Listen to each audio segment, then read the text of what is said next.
আজকে আমি আপনাদের সামনে একটি খুশির সংবাদ নিয়ে হাজির হয়েছি। আগামী 1 সেপ্টেম্বর থেকে 9 মাস হতে 15 বছর বয়সী সকল শিশুদের মারাত্মক ও প্রাণঘাতী রোগ টাইফয়েডের টিকা বিনামূল্যে প্রদান করার জন্য কর্মসূচি হাতে নিয়েছে সরকার। এই জন্য 17 ডিজিটের জন্ম নিবন্ধনকে বাধ্যতামূলক করা হয়েছে।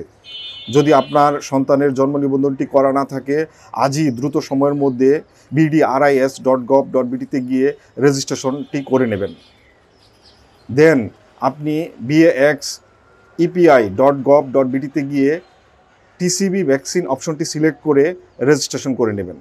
টিকা নেওয়া যাবে মাতৃ সদন কেন্দ্রে, সূর্যের হাসি ক্লিনিক, নগর স্বাস্থ্য কেন্দ্রে এবং উপজেলা স্বাস্থ্য কেন্দ্রে, ইউনিয়ন স্বাস্থ্য পরিবার কল্যাণ কেন্দ্রে। এছাড়া শোনা যাচ্ছে বিভিন্ন শিক্ষা প্রতিষ্ঠানে এই ক্যাম্পেইনটি পরিচালিত হবে। বিষয়ে বিস্তারিত জানতে জাতীয় স্বাস্থ্য সেবা কল সেন্টার 16263-তে কল দিতে পারেন। ধন্যবাদ সবাইকে।